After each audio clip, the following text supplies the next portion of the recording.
ಹೇಗೆ ದೇವರು ನಮ್ಮ ರೋಗಗಳನ್ನು ಗುಣಪಡಿಸ್ತಾರೆ. ನಾವು ಕಳೆದ 2-3 ವಾರಗಳಿಂದ ಇದನ್ನು ನಾವು ಧ್ಯಾನ ಮಾಡ್ತಾ ಬಂದಿದ್ದೇವೆ. ಆದರೆ ಮನುಷ್ಯನಿಗೆ ಈ ಲೋಕದಲ್ಲಿ ಇವತ್ತೊಂದು ಸಮಸ್ಯೆ ಏನಂತಂದ್ರೆ ಅನಾರೋಗ್ಯ. ಇವತ್ತು ಮನುಷ್ಯನು ಆರೋಗ್ಯವಾಗಿದ್ದರೆ ಮಾತ್ರ ಅವನು ಏನೆಲ್ಲ ಮಾಡಲು ಸಾಧ್ಯ. ಒಂದು ವೇಳೆ ಅವನು ರೋಗಿ ಆಗಿದ್ದಾತಂದ್ರೆ, ಅನಾರೋಗ್ಯದಲ್ಲಿ ಇದ್ದಾತಂದ್ರೆ ಏನು ಮಾಡೋಕ್ಕೆ ಆಗುವುದಿಲ್ಲ. ನೋಡ್ರಿ, ಒಂದು ಸಣ್ಣ ತಲೆನೋವು ಸಹ ನಾವು ಏನು ಮಾಡಕ್ಕೆ ಬಿಡಂಗಿಲ್ಲ. ಒಂದು ಸಣ್ಣ ಹೊಟ್ಟೆ ನೋವು, ಕಾಲು ನೋವು, ಏನೇನೋ ಶರೀರದಲ್ಲಿ ಈ ನೋವುಗಳನ್ನು ಇಟ್ಟುಕೊಂಡು ನಾವು ಸಂತೋಷವಾಗಿ ಜೀವಿಸೋದಕ್ಕೆ ಆಗುವುದಿಲ್ಲ. ಹಲ್ಲೆಲೂಯಾ. ಹಾಗಾದ್ರೆ ದೇವರು ನಮ್ಮ ರೋಗಗಳನ್ನು ಗುಣಪಡಿಸ್ಬೇಕ್ರಿ. ಎಷ್ಟು ಜನ ನಮ್ಮ ರೋಗಗಳನ್ನು ಗುಣಪಡಿಸ್ಬೇಕು ದೇವರ ತಿಳಿ ಅನ್ನುವಂಥವ್ರು? ಪ್ರತಿಯೊಬ್ಬರಿಗೂ ರೋಗಗಳು ಗುಣವಾಗಬೇಕು. ಹಲ್ಲೆಲೂಯಾ. ಈ ರೋಗ ಗುಣ ಆಗುವುದಕ್ಕೋಸ್ಕರವಾಗಿ ಅನೇಕ ಔಷಧಿಗಳನ್ನು, ಗುಳಿಗೆಗಳನ್ನು ನುಂಗ್ತೇವೆ. ಒಂದು ಆಸ್ಪತ್ರೆಯಿಂದ ಇನ್ನೊಂದು ಆಸ್ಪತ್ರೆಗಳಿಗೆ ನಾವು ಅಲಿತೇವೆ. ಹಲ್ಲೆಲೂಯಾ. ಆದರೂ ಕೆಲವು ಸಾರಿ ನಮಗೇನಾಗಂಗಿಲ್ಲ, ಸೌಖ್ಯ ಸಿಗುವುದಿಲ್ಲ. ಆದರೆ ಸೌಖ್ಯ ನಮಗೆ ಎಲ್ಲಿ ಸಿಗ್ತೈತಿ ಅಂದ್ರೆ ದೇವರ ಬಳಿಯಲ್ಲಿ ನಮಗೆ ಸೌಖ್ಯ ಸಿಗುವಂಥದ್ದಾಗಿದೆ. ಯಾಕೆಂದ್ರೆ ದೇವರೇ ನಮಗೆ ಆರೋಗ್ಯವನ್ನ ಕೊಡುವಂಥವನಾಗಿದ್ದಾನೆ. ಹಾಗಾದ್ರೆ ಹೇಗೆ ದೇವರು ನಮಗೆ ಆರೋಗ್ಯವನ್ನ ದಯಪಾಲಿಸ್ತಾನೆ ಎಂಬುದಾಗಿ ನಾವು ಧ್ಯಾನ. ಇವತ್ತು ಮೊದಲನೇದ ಯಾಕೋಬ 5ನೇ ಅಧ್ಯಾಯ ಅದರ 16ನೇ ವಚನವನ್ನ ಈ ಸಮಯದಲ್ಲಿ ನಾವು ಓದಿಕೊಳ್ಳೋಣ. ಹೀಗಿರಲು ನೀವು ಸ್ವಸ್ಥವಾಗಬೇಕಾದರೆ ನಿಮ್ಮ ಪಾಪಗಳನ್ನು ಒಬ್ಬರಿಗೊಬ್ಬರು ಅರಿಕೆ ಮಾಡಿ ಒಬ್ಬರಿಗೋಸ್ಕರ ಒಬ್ಬರು ದೇವರನ್ನ ಏನ್ ಮಾಡಬೇಕು? ಪ್ರಾರ್ಥಿಸಬೇಕು. ಮುಂದೆ ನೀತಿವಂತನ ಅತ್ಯಾಸಕ್ತಿಯುಳ್ಳ ವಿಜ್ಞಾಪನೆಯು ಬಹು ಬಲವಾಗಿದೆ. ಹಲ್ಲೆಲೂಯಾ. ಎಲ್ಲರೂ ಗಮನವಿಟ್ಟು ಕೇಳ್ರಿ. ಈ ದೇವರ ವಾಕ್ಯವನ್ನ ಈ ಕಿವಿಯಿಂದ ಕೇಳಿ, ಈ ಕಿವಿಯಿಂದ ನಾವು ಬಿಡಬಾರ್ದು. ಹಲ್ಲೆಲೂಯಾ. ದೇವರ ವಾಕ್ಯ 2 ಕಿವಿಗಳಿಂದ ಕೇಳಿ ಅದು ಎಲ್ಲಿ ವಾಸ ಮಾಡಬೇಕಂತ? ಹೃದಯದಲ್ಲಿ ವಾಸ ಮಾಡಬೇಕು. ಇವತ್ತು ನಮ್ಮ ಹೃದಯದಲ್ಲಿ ನಾವು ಏನೇನೋ ವಾಸ ಮಾಡಕ್ಕೆ ಸ್ಥಳ ಕೊಟ್ಟಿರ್ತೀವಿ. ಚಿಂತೆಗೆ ಸ್ಥಳ ಕೊಡ್ತೀವಿ, ಪಾಪಕ್ಕೆ ಸ್ಥಳ ಕೊಡ್ತೀವಿ, ದ್ವೇಷಕ್ಕೆ ಸ್ಥಳ ಕೊಡ್ತೀವಿ. ಎಲ್ಲ ಕೆಟ್ಟದಕ್ಕೆ ನಮ್ಮ ಹೃದಯದಲ್ಲಿ ನಾವು ಏನು ಮಾಡ್ತೀವಿ? ಸ್ಥಳ ಕೊಟ್ಟಿದ್ದೀವಿ. ಆದರೆ ದೇವರ ವಾಕ್ಯಕ್ಕೆ ನಾವು ಏನು ಮಾಡಲ್ಲ? ಸ್ಥಳವನ್ನು ಕೊಡುವುದಿಲ್ಲ. ಹಾಗಾದರೆ ಇವತ್ತು ನಾವು ಕೇಳ್ತಕ್ಕಂಥ ಒಂದೊಂದು ವಾಕ್ಯಗಳು ಅದು ನೇರವಾಗಿ ಎಲ್ಲಿ ಹೋಗಬೇಕು? ನಮ್ಮ ಹೃದಯದಲ್ಲಿ ಹೋಗಬೇಕು. ಹಲ್ಲೆಲೂಯಾ. ನೋಡ್ರಿ, ನೀವು ಸ್ವಸ್ಥವಾಗಬೇಕಾದರೆ ಏನು ಮಾಡ್ಬೇಕಂದ್ರೆ? ನೀವು ಸ್ವಸ್ಥವಾಗಬೇಕಾದ್ರೆ ನಿಮ್ಮ ಪಾಪಗಳನ್ನು ಒಬ್ಬರಿಗೋಸ್ಕರ ಒಬ್ಬರು ಏನು ಮಾಡ್ಬೇಕಂತ? ಅರಿಕೆ ಮಾಡಬೇಕಂತ. ಹಲ್ಲೆಲೂಯಾ. ನೋಡ್ರಿ, ನಾವು ಮಾಡಿದಂತ ಪ್ರತಿಯೊಂದು ಪಾಪಗಳಿಗೆ ದೇವರ ಬಳಿಯಲ್ಲಿ ನಾವು ಏನು ಮಾಡ್ಬೇಕಂದ್ರೆ ಕ್ಷಮಾಪಣೆ ಕೇಳಬೇಕತ್ರಿ. ನಾವು ದೇವರ ಬಳಿಯಲ್ಲಿ ನಾವು ಕ್ಷಮಾಪಣೆಯನ್ನು ಕೇಳುವಾಗ ನಾವು ಏನಾಗ್ತೀವತ್ತ? ಸ್ವಸ್ಥವಾಗ್ತೀವತ್ತ. ಇಲ್ಲಿ ನೋಡ್ತೈತೆ, ಇಲ್ಲಿ ವಾಕ್ಯದಲ್ಲಿ ನೋಡ್ತೇವೆ ಏನಂದ್ರ, ಒಬ್ಬರಿಗೋಸ್ಕರ ನಾವು ಒಬ್ಬರು ಪಾಪ ಅರಿಕೆಗಳನ್ನು ಮಾಡ್ಬೋದು. ಆಮೇಲೆ ಒಬ್ಬರಿಗೋಸ್ಕರ ಒಬ್ಬರು ಅವರ ಸ್ವಸ್ಥತೆಗಾಗಿ ನಾವು ಏನು ಮಾಡ್ಬೋದು? ಪ್ರಾರ್ಥಿಸಬಹುದು. ಈಗ ಆಗಲೇ ಅಜ್ಜಿ ಒಬ್ಬರು ನಮ್ಮ ಮಧ್ಯದಲ್ಲಿ ಒಂದು ಪ್ರಾರ್ಥನೆ ಮನವಿಯನ್ನ ಹೇಳಿದರು. ಏನು ಪ್ರಾರ್ಥನೆ ಮನವಿ? ಅವರ ಮಗನಿಗೆ ಕಾಲಿಗೆ ಏನಿಲ್ಲ, ನೋವಾಗಿದೆ, ಅದು ಗುಣವಾಗ್ತಾ ಇಲ್ಲ, ಅದಕ್ಕೋಸ್ಕರವಾಗಿ ಏನು ಮಾಡ್ರಿ? ಪ್ರಾರ್ಥನೆ ಮಾಡ್ರಿ. ಈಗ ನೀವು ಏನು ವಿಚಾರ ಮಾಡ್ತೀವಿ? ಅವ್ರು ಚರ್ಚಿಗೆ ಬರಂಗಿಲ್ಲ, ಅವ್ರಿಗೆ ಯಾಕೆ ನಾವು ಪ್ರಾರ್ಥನೆ ಮಾಡಬೇಕು? ಹೌದಿಲ್ರಿ? ಹಲ್ಲೆಲೂಯಾ. ಅವ್ರು ಚರ್ಚಿಗೆ ಬರಂಗಿಲ್ಲ, ಅವ್ರಿಗೆ ಯಾಕೆ ನಾವು ಪ್ರಾರ್ಥನೆ ಮಾಡಬೇಕು? ಆದರೆ ದೇವರ ವಾಕ್ಯದಲ್ಲಿ ಹಾಗೆ ಬರೆಯಲ್ಪಟ್ಟಿಲ್ಲ. ಹಲ್ಲೆಲೂಯಾ. ವಾಕ್ಯದಲ್ಲಿ ನಾವು ನೋಡುತ್ತೇವೆ, ಒಂದು ವೇಳೆ ಅವರು ಮಾಡಿದಂಥ ಪಾಪಕ್ಕೆ ನೀವು ದೇವರ ಬಳಿಯಲ್ಲಿ ನೀವು ಕ್ಷಮಾಪಣೆಯನ್ನ ಕೇಳುವುದಾದ್ರೆ ಅವರ ಪಾಪಗಳನ್ನ ದೇವರು ಏನು ಮಾಡ್ತಾನತ್ತ? ಕ್ಷಮಿಸ್ತಾನತ್ತ. ಅವರ ಅನಾರೋಗ್ಯಕ್ಕೆ ಸ್ವಸ್ಥವಾಗಲಿ ಅಂತೇಳಿ ನೀವು ಇನ್ನೊಬ್ಬರಿಗೋಸ್ಕರ ನೀವು ಪ್ರಾರ್ಥನೆ ಮಾಡೋದಾದ್ರ ನಿಮ್ಮ ಪ್ರಾರ್ಥನೆಯನ್ನ ಕೇಳಿ ದೇವರು ಏನು ಮಾಡ್ತಾನಂತ? ಗುಣಪಡಿಸ್ತಾನಂತ. ಹಲ್ಲೆಲೂಯಾ. ಯೋಬ ತನ್ನ ಸ್ನೇಹಿತರಿಗಾಗಿ ಪ್ರಾರ್ಥಿಸಿದ. ಅವನ ಸ್ನೇಹಿತರು ಯಾರೂ ರಕ್ಷಣೆ ಹೊಂದಿರಲಿಲ್ಲ, ಯೋಬ ಮಾತ್ರ ರಕ್ಷಣೆ ಹೊಂದಿದ್ದ. ಆದರೆ ಯೋಬನು ತನ್ನ ಸ್ನೇಹಿತರಿಗೋಸ್ಕರವಾಗಿ ಪ್ರಾರ್ಥಿಸುವಾಗ ಆ ಪ್ರಾರ್ಥನೆಯನ್ನ ದೇವರು ಏನು ಮಾಡಿದನು? ಕೇಳಿದನು. ಹಲ್ಲೆಲೂಯ. ಹಾಗಾದ್ರೆ ನಾವು ಮನುಷ್ಯರು ನಾವು ಯಾವಾಗಲೂ ಏನಂದ್ರೆ ಸ್ವಾರ್ಥವನ್ನೇ ನಾವು ಯೋಚಿಸ್ತೇವೆ. ಆದ್ರೆ ಮನುಷ್ಯನ ಯೋಚನೆಗಳ ಬೇರೆ, ದೇವರ ಯೋಚನೆಗಳ ಬೇರೆ. ಹಲ್ಲೆಲೂಯ. ಮನುಷ್ಯನ ಸ್ವಭಾವವೇ ಬೇರೆ, ಆದ್ರೆ ದೇವರ ಸ್ವಭಾವವೇ ಬೇರೆ. ಹಲ್ಲೆಲೂಯ. ಹಾಗಾದರೆ ಅವರು ಯಾರೇ ಇರಲಿ, ಅವರ ಪಾಪಗಳನ್ನ ದೇವರೇ ನೀನು ಕ್ಷಮಿಸಿ ಎಂಬುದಾಗಿ ಆ ಒಬ್ಬರಿಗೋಸ್ಕರ ಒಬ್ಬರು ನಾವು ಪ್ರಾರ್ಥಿಸುವುದಾದ್ರೆ ಅವರ ಪಾಪಗಳನ್ನ ದೇವರು ಕ್ಷಮಿಸ್ತಾನೆ. ಅವರು ಯಾರೇ ರೋಗದಲ್ಲಿ ಇರಲಿ, ಆ ರೋಗದಲ್ಲಿ ಇರುವಂತವ್ರಿಗಾಗಿ ನಾವು ದೇವರವರನ್ನ ಗುಣಪಡಿಸಿ ಎಂಬುದಾಗಿ ನಾವು ಪ್ರಾರ್ಥಿಸುವುದಾದ್ರೆ ನಮ್ಮ ಪ್ರಾರ್ಥನೆಯನ್ನ ದೇವರು ಕೇಳಿ ಅವರನ್ನ ಏನ್ ಮಾಡ್ತಾನಂತ, ಗುಣಪಡಿಸ್ತಾನಂತ. ನೀತಿವಂತನ ಅತಿ ಆಸಕ್ತಿ ಉಳ್ಳ ಪ್ರಾರ್ಥನೆ ಏನಾಗಿದೆ ಅಂತ, ಬಹು ಬಲವಾಗಿದೆ. ಹಲ್ಲೆಲೂಯ. ದೇವರು ಯಾರ ಪ್ರಾರ್ಥನೆಯನ್ನ ಕೇಳ್ತಾರೆ? ನೀತಿವಂತರ ಪ್ರಾರ್ಥನೆಯನ್ನು ಕೇಳ್ತಾರೆ. ಹಲ್ಲೆಲೂಯ. ಹಾಗಾದ್ರೆ ಯಾರು ನೀತಿವಂತರು? ಯೇಸುವಿನ ಮೇಲೆ ನಂಬಿಕೆ ಇಟ್ಟು ಆತನ ರಕ್ತದ ಮೂಲಕವಾಗಿ ತೊಳೆಯಲ್ಪಟ್ಟವರೇ ನೀತಿವಂತರು. ಹಲ್ಲೆಲೂಯ. ಹಾಗಾದ್ರೆ ಆ ನೀತಿವಂತರಾದ ದೇವರ ಮಕ್ಕಳು ದೇವರಿಗೆ ಜನರಿಗೋಸ್ಕರವಾಗಿ ಪ್ರಾರ್ಥಿಸುವಾಗ ಅವರ ಪ್ರಾರ್ಥನೆಗಳನ್ನ ಕೇಳಿ ಪ್ರತಿ ಒಂದೊಂದು ರೋಗಗಳನ್ನ ದೇವರು ಏನ್ ಮಾಡ್ತಾನಂದ್ರೆ ಗುಣಪಡಿಸುವಂತವನಾಗಿದ್ದಾನೆ. ಹಾಗಾದ್ರೆ ನಾವು ಗುಣ ಹೊಂದುವುದಕ್ಕೆ ಇಲ್ಲಿ ತಡೆ ಯಾವುದು ಎಂಬುದಾಗಿ ನಾವು ನೋಡುವಾಗ ಪಾಪ. ಹಲ್ಲೆಲೂಯ. ಯಾವುದು ಅಡ್ಡಿಯಾಗಿ ನಿಂತಿದೆ? ಪಾಪ ಅಡ್ಡಿಯಾಗಿ ನಿಂತಿದೆ. ಹಲ್ಲೆಲೂಯ. ಹಾಗಾದ್ರೆ ಆ ಪಾಪದ ಗೋಡೆಯನ್ನು ನಾವು ಕೆಡುವವರೆಗೂ, ಆ ಪಾಪಕ್ಕಾಗಿ ನಾವು ದೇವರ ಬಳಿಯಲ್ಲಿ ಕ್ಷಮಾಪಣೆ ಕೇಳುವವರೆಗೂ, ದೇವರ ಬಳಿಯಲ್ಲಿ ಪಶ್ಚಾತ್ತಾಪ ಪಡುವವರೆಗೂ ಆ ಪಾಪವು ನಮ್ಮನ್ನು ಬಿಟ್ಟು ಹೋಗುವುದಿಲ್ಲ. ಹಾಗಾದ್ರೆ ಆ ಪಾಪಗಳಿಗೋಸ್ಕರವಾಗಿ ದೇವರ ಬಳಿಯಲ್ಲಿ ನಾವು ಏನು ಮಾಡಬೇಕು? ಕ್ಷಮಾಪಣೆಯನ್ನ ಬೇಡಬೇಕು. ಹಲ್ಲೆಲೂಯ. ಯಾಕೆಂದ್ರೆ ದೇವರು ಕ್ಷಮಿಸುವವನಾಗಿದ್ದಾನೆ. ದೇವರು ಏನು ಮಾಡ್ತಾನೆ? ಕ್ಷಮಿಸುವವನಾಗಿದ್ದಾನೆ. ಹಲ್ಲೆಲೂಯ. ಹಾಗಾದ್ರೆ ಇವತ್ತು ನಮ್ಮ ಕಣ್ಣು ಮುಂದೆ ನಮ್ಮ ಕುಟುಂಬದವರು ಅನೇಕ ಪಾಪಗಳನ್ನು ಮಾಡಿ ಕೆಲವು ಸರಿ ಅವರು ಸಹ ರೋಗದಲ್ಲಿ ಬಿದ್ದಿರ್ತಾರೆ. ಅವ್ರು ನಮ್ಮ ಕುಟುಂಬದವರೇ, ಬೇರೆ ಅಲ್ಲ. ಹಲ್ಲೆಲೂಯ. ಹಾಗಾದ್ರೆ ನಮ್ಮ ಕುಟುಂಬದವರಿಗೋಸ್ಕರ ನಾವು ಪ್ರಾರ್ಥನೆ ಮಾಡೋದು ತಪ್ಪ್ರಿ? ತಪ್ಪ್ರಿ? ಇಲ್ಲ. ಅವ್ರು ದೇವರನ್ನ ನಂಬಿಲ್ಲ. ಹಲ್ಲೆಲೂಯ. ಅವರಿಗೋಸ್ಕರವಾಗಿ ನಾವು ಪ್ರಾರ್ಥನೆ ಮಾಡೋದು ತಪ್ಪ? ಇಲ್ಲ. ನಾವು ಪ್ರಾರ್ಥನೆ ಮಾಡಿದ್ರು ದೇವರವರನ್ನ ಏನ್ ಮಾಡ್ತಾನಪ್ಪ? ಗುಣಪಡಿಸ್ತಾನೆ. ಅದಕ್ಕೆ ದೇವರ ವಾಕ್ಯದಲ್ಲಿ ನೋಡ್ತೇವೆ, ಒಬ್ಬರ ಪಾಪವನ್ನ ಒಬ್ಬರು ಏನ್ ಮಾಡ್ರಿ? ಅವರು ಮಾಡಿದ ಪಾಪಗಳನ್ನ ನೀವು ಸಹ ಅರಿಕೆ ಮಾಡುವುದಕ್ಕೆ ದೇವರ ಅಧಿಕಾರ ಕೊಡ್ತಾ ಇದ್ದಾನೆ.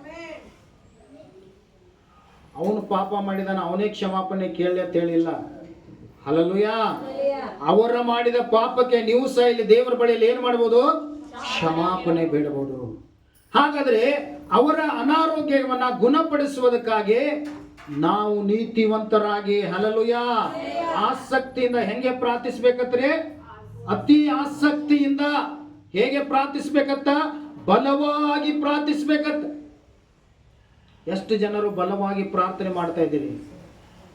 ಅಥವಾ ಸ್ವಲ್ಪ ಸ್ವಲ್ಪ, ಹಲ್ಲೆಲೂಯ, ಊಟದ ಜೊತೆ ಉಪ್ಪಿನಕಾಯಿ ಟೇಸ್ಟ್ ಮಾಡಿದಂಗ, ಯಾವಾಗ ಸ್ವಲ್ಪ ಜ್ವರ ಬರ್ತೈತಿ ಯಾವಾಗ ದೇವರೇ ಸ್ತೋತ್ರ ಸ್ತೋತ್ರ, ಹಲ್ಲೆಲೂಯ. ಯಾವಾಗ ಸ್ವಲ್ಪ ತಲೆನೋವು ಬರ್ತೈತಿ ಯಾವಾಗ ದೇವರೇ ಸ್ತೋತ್ರ ಸ್ತೋತ್ರ. ಇದು ಪ್ರಾರ್ಥನೆ ಅಲ್ಲ, ಇದು ಆಸಕ್ತಿಯ ಪ್ರಾರ್ಥನೆ ಅಲ್ಲ. ಹಲ್ಲೆಲೂಯ. ನೋಡ್ರಿ, ಆಸಕ್ತಿಯಿಂದ ಬಲವಾಗಿ ಪ್ರಾರ್ಥನೆ ಮಾಡಿದವರು ಯಾರು? ಹನ್ನಳು ಬಲವಾಗಿ ಪ್ರಾರ್ಥನೆ ಮಾಡಿದಳು, ಎಲಿಯನು ಬಲವಾಗಿ ಪ್ರಾರ್ಥನೆ ಮಾಡಿದನು, ದಾನಿಯೇಲನು ಬಲವಾಗಿ ಪ್ರಾರ್ಥನೆ ಮಾಡಿದನು. ಹಲ್ಲೆಲೂಯ. ದಾವೀದನು ಬಲವಾಗಿ ಪ್ರಾರ್ಥನೆ ಮಾಡಿದನು. ಯೇಸು ಕ್ರಿಸ್ತನು ಕಣ್ಣೀರನ್ನು ಸುರಿಸುವಂತ ನಮಗೋಸ್ಕರವಾಗಿ ಬಲವಾಗಿ ಪ್ರಾರ್ಥನೆ ಮಾಡಿದನು. ನೀವು ಬಲವಾಗಿ ಪ್ರಾರ್ಥನೆ ಮಾಡುವುದಾದರೆ, ಆ ಪ್ರಾರ್ಥನೆಯಲ್ಲಿ ನಿಮಗೆ ಆಸಕ್ತಿ ಇರುವುದಾದರೆ, ಆ ಪ್ರಾರ್ಥನೆ ಅನೇಕ ಆಶೀರ್ವಾದಗಳನ್ನ, ಆ ಪ್ರಾರ್ಥನೆ ಅನೇಕ ಬಿಡುಗಡೆಗಳನ್ನ, ಆ ಪ್ರಾರ್ಥನೆ ಅನೇಕ ಕಟ್ಟುಗಳನ್ನ ಅದು ಮುರಿಯುವಂತದಾಗಿದೆ. ಹಲ್ಲೆಲೂಯ. ಬಲವಾಗಿ ಪ್ರಾರ್ಥಿಸಬೇಕು. ಕೆಲವು ಸಾರಿ ನಾವು ಎಷ್ಟೇ ಪ್ರಾರ್ಥನೆ ಮಾಡಿದ್ರು ಸೈತಾನನು ಕೆಲವು ಶೋಧನೆಗಳನ್ನು ತರ್ತಾನ, ಪ್ರಾರ್ಥನೆಗಳಿಗೂ ಅಡ್ಡಿಪಡಿಸ್ತಾನ. ಅಯ್ಯೋ, ನಾನು ಎಷ್ಟು ಪ್ರಾರ್ಥನೆ ಮಾಡಿದ್ರು ಏನು ನಡೀತಾ ಇಲ್ಲ ಎಂಬುದಾಗಿ ನಾವು ಅನೇಕ ಸಾರಿ ಏನು ಮಾಡ್ತೇವೆ? ಸೋತು ನಿಂತು ಹೋಗಿಬಿಡ್ತೀವಿ. ಹಲ್ಲೆಲೂಯ. ಆದರೆ ನಾವು ಸೋಲಬಾರದು. ನಮ್ಮ ಪ್ರಾರ್ಥನೆಯನ್ನ ನಿಲ್ಲಿಸಬಾರ್ದು. ಇನ್ನು 10 ಹೆಜ್ಜೆ ಮುಂದೆ ನಾವು ಇಟ್ಟು ಹೋಗುವುದಾದ್ರೆ ಹಲ್ಲೆಲೂಯ, ಆಶೀರ್ವಾದದ ಬಾಗಿಲು ತೆರೆಯಲ್ಪಡುತ್ತದೆ. ಹಲ್ಲೆಲೂಯ. ನಿಮ್ಮ ಹೋರಾಟ ಯಾವುದೇ ಕಾರಣಕ್ಕೂ ಅದು ನಿಲ್ಲಬಾರದು. ನಿಮ್ಮ ಪ್ರಾರ್ಥನೆ ಯಾವುದೇ ಕಾರಣಕ್ಕೂ ನಿಲ್ಲಬಾರದು. ಆ ಪ್ರಾರ್ಥನೆಗೆ ಉತ್ತರವನ್ನ ದೇವರು ಕಳಿಸುವವರೆಗೂ ನಾವು ಏನ್ ಮಾಡಬೇಕು? ಪ್ರಾರ್ಥಿಸ್ತಾನೇ ಇರಬೇಕು. ಹಲ್ಲೆಲೂಯ. ಹಾಗಾದ್ರ ಒಬ್ಬರ ಪಾಪಗಳಿಗೋಸ್ಕರವಾಗಿ ಒಬ್ಬರು ಅರಿಕೆ ಮಾಡಿ, ಒಬ್ಬರ ವ್ಯಾಧಿಗಳಿಗಾಗಿ, ರೋಗಗಳಿಗಾಗಿ, ಒಬ್ಬರು ಅವರ ಸ್ವಸ್ಥತೆಗಾಗಿ ನಾವು ಪ್ರಾರ್ಥಿಸುವುದಾದ್ರೆ ಈ ವಾಕ್ಯದ ಪ್ರಕಾರ ದೇವರು ಅವರು ಮಾಡಿದ ಪಾಪಗಳನ್ನು ಕ್ಷಮಿಸಿ ಅವರನ್ನ ಗುಣಪಡಿಸುವಂತವನಾಗಿದ್ದಾನೆ. ಹಲ್ಲೆಲೂಯ. ಗುಣಪಡಿಸುವಂತವನಾಗಿದ್ದಾನೆ. ಹಾಗಾದ್ರೆ ಎಷ್ಟು ಅನಾರೋಗ್ಯದಲ್ಲಿರುವಂತಹ ಜನರಿಗೆ, ನಿಮ್ಮ ಕಣ್ಣಿಗೆ ಕಾಣಿಸುವಂತ ಜನರಿಗೆ, ನಿಮ್ಮ ಕುಟುಂಬದವರಿಗೆ, ನಿಮ್ಮ ಸಂಬಂಧಿಕರಿಗೆ, ನಿಮ್ಮ ಸ್ನೇಹಿತರಿಗೆ, ಅನಾರೋಗ್ಯದಲ್ಲಿರುವಂತವರಿಗೆ ನೀವು ಹೇಳ್ರಿ, ನಾನು ನಿಮಗೋಸ್ಕರವಾಗಿ ಪ್ರಾರ್ಥಿಸ್ತೇನೆ. ನೀವು ಮಾಡಿದ ಪಾಪಗಳಿಗಾಗಿ ನಾನು ದೇವರ ಬಳಿಯಲ್ಲಿ ಕ್ಷಮಾಪಣೆ ಬೇಡಿ, ನಾನು ನಿಮಗೋಸ್ಕರವಾಗಿ ಪ್ರಾರ್ಥಿಸ್ತೇನೆ, ನನ್ನ ದೇವರು ನಿಮ್ಮನ್ನ ಗುಣಪಡಿಸುತ್ತಾನೆ. ಹಲ್ಲೆಲೂಯ.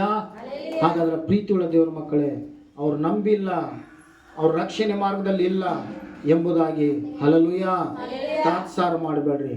ಯಾಕೆಂದ್ರೆ ದೇವರು ಮನುಷ್ಯರ ಹಾಗೆ ಸ್ವಾರ್ಥಿ ಅಲ್ಲ.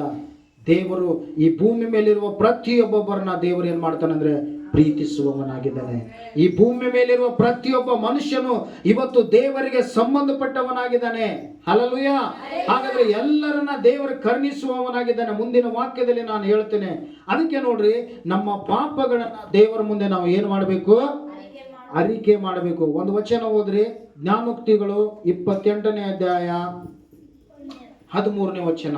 ಜ್ಞಾನೋಕ್ತಿ, ದೋಷಗಳನ್ನು ಮುಚ್ಚಿಕೊಳ್ಳುವವನಿಗೆ ಶುಭವಾಗದು, ಅವುಗಳನ್ನ ಒಪ್ಪಿಕೊಂಡು ಬಿಟ್ಟು ಬಿಡುವವನಿಗೆ ಕರುಣೆ ದೊರೆಯುವುದು. ಹಲ್ಲೆಲೂಯ. ನೋಡ್ರಿ, ನಮ್ಮ ದೋಷಗಳನ್ನ ನಾವು ದೇವರ ಮುಂದೆ ಮುಚ್ಚಿಡುವುದಾದ್ರೆ ಅವರಿಗೆ ಕರುಣೆ ಸಿಗುವುದಿಲ್ಲ ಅಂತ.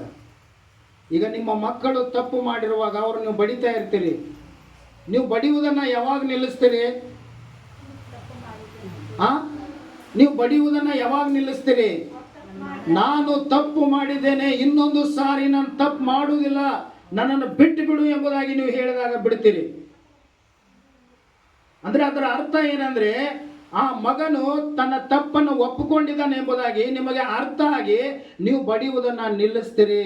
ಅದೇ ರೀತಿಯಾಗಿ ದೇವರು ಸಹ ನಮ್ಮನ್ನು ಆಶೀರ್ವಾದ ಮಾಡಬೇಕಾದ್ರೆ ನಮ್ಮ ಪಾಪಗಳನ್ನ ದೇವರ ಮುಂದೆ ಅರಿಕೆ ಮಾಡುವಾಗ ಹಲ್ಲೆಲೂಯ, ನಮ್ಮ ಎಲ್ಲ ದೋಷಗಳನ್ನ ಒಪ್ಪಿಕೊಂಡು ದೇವರೇ ಇನ್ನ ಮೇಲೆ ಎಲ್ಲ ದೋಷಗಳನ್ನು ಬಿಟ್ಟು ಬಿಡುತ್ತೇನೆ ಎಂಬುದಾಗಿ ನಾವು ದೇವರ ಬಳಿಯಲ್ಲಿ ನಮ್ಮ ಪಾಪಗಳನ್ನು ಒಪ್ಪಿಕೊಂಡು ನಾವು ಬಿಟ್ಟು ಬಿಡುವಾಗ ನಮ್ಮ ಮೇಲೆ ಏನು ಬರ್ತದೆ ಅಂದ್ರೆ ದೇವರ ಕರುಣೆ ಬರುತ್ತದೆ, ದೇವರ ದಯ ಬರುತ್ತದೆ. ಅದಕ್ಕೆ ಒಂದು ಮಾತು ಹೇಳ್ತಾರೆ, ಗಾದೆ ಮಾತು ಏನಂದ್ರ, ದೇವರ ಮುಂದೆ ಪಾಪಗಳನ್ನು ಮುಚ್ಚಿಡಬಾರ್ದತ್ತ, ವೈದ್ಯರ ಮುಂದೆ ರೋಗಗಳನ್ನು ಮುಚ್ಚಿಡಬಾರ್ದತ್ತ. ಹಲ್ಲೆಲೂಯ. ನಿಮಗೆ ಏನು ಆಗೈತೆ ಅನ್ನುವಂಥದ್ದನ್ನ ನೀವು ಸರಿಯಾಗಿ ಹೇಳಲಿಲ್ಲ ಅಂದ್ರ ಅದಕ್ಕೆ ಅವ್ರು ಗುಳಿಗೆ ಕೊಡಂಗಿಲ್ಲ, ಸರಿಯಾದ ಗುಳಿಗೆ ಕೊಡಂಗಿಲ್ಲ. ಹಲ್ಲೆಲೂಯ. ನನಗೆ ಇಂಥ ಸಮಸ್ಯೆನೇ ಇದೆ ಎಂಬುದಾಗಿ ನೀವು ಹೇಳುವುದಾದ್ರೆ ಅದಕ್ಕೆ ಬೇಕಾದಂಥ ಸರಿಯಾದ ಗುಳಿಗೆಯನ್ನು ವೈದ್ಯರು ಕೊಡ್ತಾರೆ. ಅದೇ ರೀತಿಯಾಗಿ ಒಂದು ವೇಳೆ ನಿಮ್ಮ ಪಾಪಗಳನ್ನು ಮನುಷ್ಯರ ಮುಂದೆ ನೀವು ಮುಚ್ಚಿಟ್ಟಿರ್ಬೋದು, ನಿಮ್ಮ ಕುಟುಂಬದವರ ಮುಂದೆ ನೀವು ಮುಚ್ಚಿಟ್ಟಿರ್ಬೋದು. ಹಲ್ಲೆಲೂಯ. ಅಯ್ಯೋ ನಾನು ಏನು ಮಾಡಿದ್ದೀನಿ ಯಾರಿಗೆ ಗೊತ್ತಿಲ್ಲ ಬಿಡು ಎಂಬುದಾಗಿ ನಾವು ಒಳ್ಳೆಯವ್ರ ತರ ನಟನೆ ಮಾಡ್ತಾ ಇರ್ಬೋದು. ಆದರೆ ದೇವರು ಸದಾಕಾಲ ಎಲ್ಲರನ್ನ ಏನ್ ಮಾಡ್ತಾ ಇರ್ತಾನೆ? ನೋಡ್ತಾ ಇರ್ತಾನೆ. ಹಲ್ಲೆಲೂಯ. ಹಾಗಾದ್ರೆ ನಾವು ಒಪ್ಪಿಕೊಳ್ಳುತ್ತಾ ಇರುವುದು ಯಾರ ಮುಂದೆ? ದೇವರ ಮುಂದೆ. ನಮ್ಮನ್ನು ಆಶೀರ್ವಾದ ಮಾಡುವವರು ಯಾರು? ದೇವರು. ಹಾಗಾದ್ರೆ ಆ ದೇವರ ಮುಂದೆ ನಮ್ಮ ಎಲ್ಲ ದೋಷಗಳನ್ನು ಒಪ್ಪಿಕೊಂಡು ಹಲ್ಲೆಲೂಯ ಬಿಟ್ಟು ಬಿಡುವುದಾದರೆ ಕರ್ತನ ಕೃಪೆ, ದೇವರ ಕರುಣೆ ನಾವು ಏನು ಮಾಡ್ತೇವೆ? ಹೊಂದಿಕೊಳ್ಳುವಂಥವರಾಗಿದ್ದೇವೆ. ನೋಡ್ರಿ, ಅದಕ್ಕೆ ನೋಡ್ರಿ ಪ್ರೀತಿಯುಳ್ಳ ದೇವರ ಮಕ್ಕಳೇ, ಕೀರ್ತನೆ 34:6ನೇ ವಚನ. ಕೀರ್ತನೆ 34:6ನೇ ವಚನ ಯಾರಾದ್ರೂ ಒಬ್ರು ಓದ್ರಿ. ಕಷ್ಟದಲ್ಲಿದ್ದ ಈ ಮನುಷ್ಯನು ಮೊರೆ ಇಡಲು ಯೆಹೋವನು ಕೇಳಿ ಎಲ್ಲಾ ಬಾಧೆಗಳಿಂದ ಬಿಡಿಸಿದನು. ಆಮೆನ್. ಹಲ್ಲೆಲೂಯ. ಕಷ್ಟ ರೋಗದಲ್ಲಿದ್ದಂತ ಈ ಮನುಷ್ಯನು ಎಲ್ಲಾ ಬಾಧೆಗಳಿಂದ ಬಿಡಿಸಿದನು. ಹಾಗಾದರೆ ನಮ್ಮ ಕಷ್ಟವನ್ನ ನಾವು ಯಾರ ಮುಂದೆ ಹೇಳಬೇಕು? ದೇವರ ಮುಂದೆ ಹೇಳಬೇಕು. ನಮ್ಮ ಅನಾರೋಗ್ಯವನ್ನ ನಾವು ಯಾರ ಮುಂದೆ ಹೇಳಬೇಕು? ದೇವರ ಮುಂದೆ ಹೇಳಬೇಕು. ದೇವರ ಮುಂದೆ ಹೇಳದೇ ಇದ್ರೆ ನಮ್ಮನ್ನ ದೇವರು ಹೇಗೆ ಗುಣಪಡಿಸ್ತಾನ್ರಿ? ಹಲ್ಲೆಲೂಯಾ. ಹಾಗಾದ್ರೆ ಇವತ್ತು ಏನು ಕಷ್ಟ ನನಗಿದೆ, ಏನು ಕಷ್ಟವನ್ನ ನಾನು ಅನುಭವಿಸ್ತಾ ಇದ್ದೇನೆ, ನನ್ನ ಬಾಧೆ ಏನು ಬಾಧೆ ಪಡ್ತಾ ಇದ್ದೇನೆ? ರೋಗದಿಂದ ಬಾಧೆ ಪಡ್ತಾ ಇದ್ದೇನಾ? ಚಿಂತೆಯಿಂದ ಬಾಧೆ ಪಡ್ತಾ ಇದ್ದೇನಾ? ನಿಂದೆ ಅಪಮಾನಗಳಿಂದ ಬಾಧೆ ಪಡ್ತಾ ಇದ್ದೇನಾ? ಸಾಲದಿಂದ ಬಾಧೆ ಪಡ್ತಾ ಇದ್ದೇನಾ? ಯಾವ ಬಾಧೆಗಳನ್ನ ಇವತ್ತು ನಾನು ಅನುಭವಿಸ್ತಾ ಇದ್ದೇನೆ, ಆ ಕಷ್ಟವನ್ನ, ಆ ಬಾಧೆಯನ್ನ ನಾನು ದೇವರ ಮುಂದೆ ಹೇಳುವುದಾದ್ರೆ ಯೆಹೋವನು ಕೇಳಿ ಎಲ್ಲ ಬಾಧೆಗಳಿಂದ ಏನ್ ಮಾಡ್ತಾನ? ಬಿಡಿಸ್ತಾನಂತ. ಹಾಗಾದ್ರೆ ನಾವು ಯಾರ ಮುಂದೆ ಹೇಳಬೇಕು? ಇಲ್ಲ, ನಮ್ಮ ಅಕ್ಕ ಪಕ್ಕದವ್ರ ಮುಂದೆ ಹೇಳಬೇಕು. ಯಾಕಂದ್ರೆ ಅವ್ರು ಚಲೋ ಗುಣಪಡಿಸ್ತಾರೆ ನಮ್ಮನ್ನ, ಹೌದಿಲ್ಲ? ಹೇಳಿ ನೀವು ಎದ್ದು ಬರುವಾಗ ಹಿಂಗೆ ಮಾಡ್ತಿರ್ತಾರ, ಚಲೋ ಆಗೈತಿ ಗಪ್ಪಕ್ಕಿ, ಚಲೋ ಆಗೈತಿ ಗಪ್ಪಕ್ಕಿ. ಆದ್ರೆ ನಿಮ್ಮ ಮುಂದೆ ಹೆಂಗೆ ಎತ್ತಿರ್ತಾರ? ಹೌದಾ, ಅಯ್ಯವ್ವ ಹಂಗೆ ಆಗ್ಬಾರ್ದಾಗಿದ್ನಿ, ಪಾಪ ನೀ ಭಾಳ ಒಳ್ಳೆಕಿ, ನೀ ಯಾರಿಗೇನು ಕೆಟ್ಟದ್ದು ಮಾಡಿದಕ್ಕಲ್ಲ, ನಿನಗೆ ಹಂಗೆ ಆಗ್ಬಾರ್ದು, ಎಲ್ಲರಿಗೆ ಆಗ್ಲಿಕ್ರೆ ನಿನಗೆ ಹಂಗೆ ಆಗ್ಬಾರ್ದು. ಆದ್ರೆ ನೀವು ಹೋಗೋಣ, ನಿನಗೆ ಗೊತ್ತಿಲ್ಲನ ಆಕೆ ಎಷ್ಟು ಡಿಮಾಕ್ ಮಾಡ್ತೀಳ, ಈಗ ಹೆಂಗಾಗೈತಿ ಗೊತ್ತೈತೇನ? ನೋಡ್ರಿ, ಒಂದು ವಚನ ಓದ್ರಿ. ಆ ಮಾರ್ಕನ ಬರೆದ ಸುವಾರ್ತೆ 1ನೇ ಅಧ್ಯಾಯಕ್ಕೆ ನಿಮ್ಮ ಸತ್ಯವೇದವನ್ನು ತಿರುಗಿಸ್ರಿ. ಮಾರ್ಕ 1ನೇ ಅಧ್ಯಾಯ ಅದರ 40ನೇ ವಚನವನ್ನ ಈ ಸಮಯದಲ್ಲಿ ನಾವು ಧ್ಯಾನ ಮಾಡಿಕೊಳ್ಳೋಣ. ಒಬ್ಬ ಕುಷ್ಠರೋಗಿಯು ಯೇಸುವಿನ ಬಳಿಗೆ ಬಂದು ಆತನ ಮುಂದೆ ಮೊಣಕಾಲೂರಿಕೊಂಡು, ನಿನಗೆ ಮನಸ್ಸಿದ್ದರೆ ನನ್ನನ್ನು ಶುದ್ಧ ಮಾಡಬಲ್ಲೆ ಎಂದು. ಒಂದು ನಿಮಿಷ. ಹಲ್ಲೆಲೂಯಾ. ಯೇಸುವಿನ ಬಳಿಯಲ್ಲಿ ಯಾರು ಬಂದಿದ್ದಾರೆ? ಎಲ್ಲರೂ ಇಲ್ಲೇ ಇದ್ದೀರಿ? ಯಾರ ಬಳಿಯಲ್ಲಿ ಬಂದಿದ್ದಾನ ಅವನು? ಯೇಸುವಿನ ಬಳಿಯಲ್ಲಿ. ಇವತ್ತು ಬಹಳ ಜನ ವಿಶ್ವಾಸಿಗಳು ಹೆಂಗಂದ್ರ ಯೇಸುನು ನಮ್ಮ ಬಳಿಯಲ್ಲಿ ನಮ್ಮ ಬಳಿಗೆ ಬರ್ಬೇಕು. ಕಷ್ಟ ಇರುವಾಗ ಎಲ್ಲರ ಹತ್ರ ಹೋಗ್ತೀವಿ, ವೈದ್ಯರ ಹತ್ರ ಹೋಗ್ತೀವಿ, ಸಂಬಂಧಿಕರ ಹತ್ರ ಹೋಗ್ತೀವಿ, ಬೇಡಬಾರ್ದವ್ರ ಹತ್ರ ಎಲ್ಲರ ಕಡೆ ನಮ್ಮ ಕಷ್ಟ ಹೇಳ್ತೀವಿ, ಬೇಡ್ತೀವಿ. ಆದ್ರೆ ದೇವ್ರ ಹತ್ರ ಏನ್ ಮಾಡಂಗಿಲ್ಲ, ಬರಂಗಿಲ್ಲ. ಹಲ್ಲೆಲೂಯಾ. ಇಲ್ಲಿ ಒಬ್ಬ ಕುಷ್ಠ ರೋಗಿ ಇದ್ದಾನೆ. ಅವನು ಯಾರ ಬಳಿಗೆ ಬರ್ತಾ ಇದ್ದಾನಂದ್ರ ದೇವರ ಬಳಿಗೆ ಬರ್ತಾ ಇದ್ದಾನೆ. ಹಲ್ಲೆಲೂಯಾ. ಯಾಕೆಂದ್ರೆ ಕಷ್ಟಗಳಿಂದ ಬಿಡಿಸುವವನು ಯಾರು? ದೇವರು. ರೋಗಗಳಿಂದ ಬಿಡಿಸುವವನು ಯಾರು? ದೇವರು. ಎಲ್ಲ ಬಾಧೆಗಳನ್ನ ಗುಣಪಡಿಸುವವನು ಯಾರು? ದೇವರು. ಹಲ್ಲೆಲೂಯಾ. ಈ ಕುಷ್ಠ ರೋಗ ಅನ್ನುವಂಥದ್ದ ಜೀವಂತವಾಗಿರುವಂತ ಮನುಷ್ಯನನ್ನೇ ಅವನ ಶರೀರ ತಿಂತದ. ನೋಡ್ರಿ, ಕುಷ್ಠ ರೋಗಿಗಳು ಈಗ ಯಾರಿಲ್ಲ, ಮೊದಲು ಭಾಳ ಇರ್ತಿದ್ರವ ಕುಷ್ಠ ರೋಗಿಗಳು. ಅವ್ರ ಕೈಗಳೆಲ್ಲ ಏನಾಗ್ತಾವ? ಬೆರಳುಗಳು ಮಂಡಾಗ್ತಾವ, ಕಾಲುಗಳು ಮಂಡಾಗ್ತಾವ, ಕಿವಿಗಳು ಮಂಡಾಗ್ತಾವ, ಮೂಗು ಮಂಡಾಗ್ತೈತಿ. ನೀವು ಕೆಲವೊಂದು ದೇವಸ್ಥಾನಗಳಲ್ಲಿ ಭಿಕ್ಷೆ ಬಿಡ್ತಾ ಕೂತಿರ್ತಾರೆ ಕೆಲವು, ಯಾರು ಈ ಕುಷ್ಠ ರೋಗ ಆದವರು. ಕೆಲವೊಬ್ಬರು ಎಲ್ಲ ಸೌದು 1 ಮೊಳ 2 ಮೊಳ 1 ಫೂಟ್ 3 ಫೂಟ್ ನೋಡ್ರಿ, ಆ ರೀತಿಯಾಗಿರ್ತಾರ. ಹಲ್ಲೆಲೂಯಾ. ಹಾಗಾದ್ರೆ ಇಲ್ಲಿ ಒಬ್ಬ ಕುಷ್ಠ ರೋಗದಿಂದ ಬಳಲ್ತಾ ಇದ್ದಾನೆ. ಈ ಕುಷ್ಠ ರೋಗಿ ಯಾರ ಬಳಿಗೆ ಬಂದಿದ್ದಾನೆ? ಯೇಸುವಿನ ಬಳಿಗೆ ಬಂದಿದ್ದಾನೆ. ಹಲ್ಲೆಲೂಯಾ. ಹಾಗಾದ್ರೆ ಯೇಸುವಿನ ಬಳಿಗೆ ಬಂದು ಅವನು ಏನ್ ಮಾಡ್ತಾ ಇದ್ದಾನೆ? ಏನ್ ಮಾಡ್ತಾ ಇದ್ದಾನೆ? ಹಲ್ಲೆಲೂಯಾ. ಪ್ರಾರ್ಥನೆ ಅಂದ ತಕ್ಷಣ ಕೆಲವೊಬ್ಬರು ಮೊಳಕಾಲ ಹಾಕಂಗಿಲ್ಲ. ಯಾಕಂದ್ರೆ ನೀವರು ಏನ್ ಮಾಡ್ತೀರಿ? ಪಾಪ ನಿಮ್ಗೆ ತ್ರಾಸಾಗೈತಿ. ಹಲ್ಲೆಲೂಯಾ. ಎಷ್ಟು ಜನ ಮೊಳಕಾಲ್ ಹಾಕ್ತಿವಿ? ವಯಸ್ಸಾದವ್ರು ಕೆಲವೊಬ್ರೆಲ್ಲ ಮೊಳಕಾಲ್ ಹಾಕಿ ಪ್ರೇಯರ್ ಮಾಡ್ತಾ ಇರ್ತಾವ. ಈ ಯವನಸ್ಥ ಮಕ್ಕಳೆಲ್ಲ ಹಂಗ ಕಣ್ಣು ಮುಚ್ಕೊಂಡು ಆ ಕಡೆ ನೋಡ್ನೆ ಈ ಕಡೆ ನೋಡ್ನೆ. ಶಕ್ತಿ ಇದೆ ಇನ್ನ ನಿಮಗ, ವಯಸ್ಸಾಗಿಲ್ಲ. ನೀವು ಇನ್ನೂ ಹೆಂಗ ಈಗ ಮಿಲಿಟ್ರಿ ಒಳಗದು ಯಾಕೆ ಹೆಂಗ ಯವನಸ್ಥರು ತೋತಾರ ಗೊತ್ತ್ರಿ? ಓಡಂದ್ರೆ 10 ಕಿಲೋಮೀಟರ್ ಓಡೋ ಶಕ್ತಿ ಇರ್ತೈತೆ ಅವಂಗ. ಈಗ ನಮ್ಮಂಥ ವಯಸ್ಸಾದವ್ರ ಕುಂಬಳಕಾಯಿಗಟ್ಲೆ ಹೊಟ್ಟಿ ಬಂದವ್ರು ತಗೊಂಡ್ರೆ ತೋತಾರ? ಹಾ, ನೀವೇನು ಮಾಡ್ತೀರಿ ಅಲ್ಲಿ ಹೋಗಿ? ಒಂದು ನಾಯಿನೂ ಹೊಡ್ಯಾಕಾಗಂಗಿಲ್ಲ ನಿಮಗೆ. ಹಲ್ಲೆಲೂಯ. ಈ ಕುಷ್ಠ ರೋಗಿ, ಆತನಿಗೆ ಒಂದು ರೋಗ ಇದೆ, ಕುಷ್ಠ ರೋಗ. ಆ ರೋಗದಲ್ಲಿ ಇದ್ದಾಗಲೂ ಸಹ ದೇವರ ಬಳಿಗೆ ಬಂದು ಆತನ ಏನು ಮಾಡ್ತಾ ಇದ್ದಾನೆ?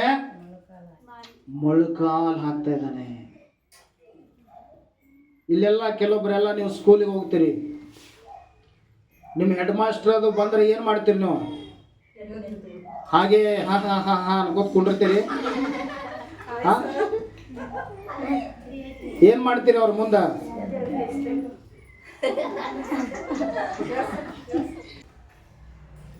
ಒಬ್ಬ ಯಾರಾದ್ರೂ ದೊಡ್ಡ ರಾಜಕಾರಣಿ, ಯಾರೋ ಒಬ್ರು ಹಿರಿಯರು ಬರ್ತಾರಂದ್ರೆ ನಾವ್ ಏನ್ ಮಾಡ್ತೀವಿ? ಎದ್ದು ನಿಲ್ತೀವಿ, ಅವ್ರ ಮುಂದೆ ತಲೆ ಬಗ್ಗಿಸ್ತೀವಿ, ಕೈ ಕಟ್ತೀವಿ. ಹಾಗಾದರೆ ಈ ಮೊಳಕಾಲು ಹಾಕುವಂಥದ್ದು ಏನಂದ್ರೆ, ನನ್ನನ್ನ ನಾನು ದೇವರ ಮುಂದೆ ಸಂಪೂರ್ಣ ತಗ್ಗಿಸಿಕೊಂಡು, ಹಲ್ಲೆಲೂಯ, ದೇವರೇ ನಾನು ಏನು ಅಲ್ಲಪ್ಪ, ನೀನೊಬ್ಬನೇ ದೊಡ್ಡ ದೇವರಾಗಿದ್ದೀಯಾ, ಎಲ್ಲ ಘನ ಮಾನ ಮಹಿಮೆ ನಿನಗೆ ದೇವರೇ, ನನ್ನನ್ನ ನಾನು ಏನು ಅಲ್ಲ ಅಂತೇಳಿ ತಗ್ಗಿಸಿಕೊಳ್ಳುವುದೇ ಮೊಳಕಾಲು ಇರುವಂತ ಒಂದು ಗುಣಲಕ್ಷಣ. ನೀವೇನು ದೊಡ್ಡ MLA ತರ ದೇವ್ರ ಮುಂದೆ ಮೊಳಕಾಲು ಹಾಕಂಗಿಲ್ಲ, ಕಣ್ಣು ಮುಚ್ಚಂಗಿಲ್ಲ, ಸರಿಯಾಗಿ ಪ್ರಾರ್ಥನೆ ಮಾಡಂಗಿಲ್ಲ, ಆರಾಧನೆ ಮಾಡಂಗಿಲ್ಲ, ಒಂದು ಹನಿ ಕಣ್ಣೀರು ಸುರಿಸಂಗಿಲ್ಲ. ದೇವ್ರು ಹೆಂಗೆ ಆಶೀರ್ವಾದ ಮಾಡ್ತಾನೆ? ಇನ್ನೂ ಸ್ವಲ್ಪ ಸೊಕ್ಕೈತಿಗಪ್ಪ. ಹಾ, ಮೊಳಕಾಲು ಊರಂಗೆ ಮಾಡ್ತೇನೆ ನಾನು. ಹಲ್ಲೆಲೂಯ. ಪ್ರೀತಿಯುಳ್ಳ ದೇವರ ಮಕ್ಕಳೇ, ನಮ್ಮ ಕಷ್ಟ ಇದ್ರ ನಾವು ಯಾರ ಬಳಿಗೆ ಬರಬೇಕು? ದೇವರ ಬಳಿಗೆ ಬರಬೇಕು. ದೇವರ ಬಳಿಗೆ ಬಂದು ಏನ್ ಮಾಡಬೇಕು? ಮೊಳಕಾಲು ಹಾಕಬೇಕು. ಹನ್ನಳು ಹೇಗೆ ಪ್ರಾರ್ಥನೆ ಮಾಡಿದಳು? ಮೊಳಕಾಲುಗಳನ್ನು ಹಾಕಿ ಬಲು ಹೊತ್ತಿನವರೆಗೂ ಯೆಹೋವನ ಸನ್ನಿಧಾನದಲ್ಲಿ ಏನ್ ಮಾಡಿದಳು? ಪ್ರಾರ್ಥನೆ ಮಾಡಿದಳು. ದಾನಿಯೇಲ ಏನ್ ಮಾಡಿದ? ಹಲ್ಲೆಲೂಯ. ದಾನಿಯೇಲನು ದಿನಕ್ಕೆ 3 ಆವರ್ತಿ ತನ್ನ ಮೇಲಂತಸ್ತಿನ ಮಹಡಿಯಲ್ಲಿ ಹೋಗಿ ಮೊಳಕಾಲುಗಳನ್ನು ಹಾಕಿ ಯಥಾ ಪ್ರಕಾರ ದಿನಾಲು ಏನ್ ಮಾಡ್ತಾ ಇದ್ದ? ದೇವರನ್ನ ಪ್ರಾರ್ಥಿಸ್ತಾ ಇದ್ದ. ಮೊಳಕಾಲು ಹಾಕ್ರಿ ಅಂತೇಳಿ ಟ್ರೈನಿಂಗ್ ಕೊಡಬಾರ್ದು. ನನ್ನನ್ನು ಯಾವಾಗಲೂ ದೇವರ ಮುಂದೆ ನಾನು ಏನು ಮಾಡಬೇಕು? ತಗ್ಗಿಸಿಕೊಳ್ಬೇಕು. ಪ್ರಾರ್ಥನೆ ಅಂದ ತಕ್ಷಣ ಮೊದಲು ಏನು ಮಾಡಬೇಕು? ಮೊದಲು ಏನು ಮಾಡಬೇಕು? ಮೊಳಕಾಲುಗಳನ್ನು ಹಾಕಬೇಕು. ಹಲ್ಲೆಲೂಯ. ಮೊಳಕಾಲುಗಳನ್ನು ಹಾಕಿ ನಾವು ಏನು ಮಾಡಬೇಕು? ಆತನ ಮುಂದೆ ಪ್ರಾರ್ಥಿಸಬೇಕು.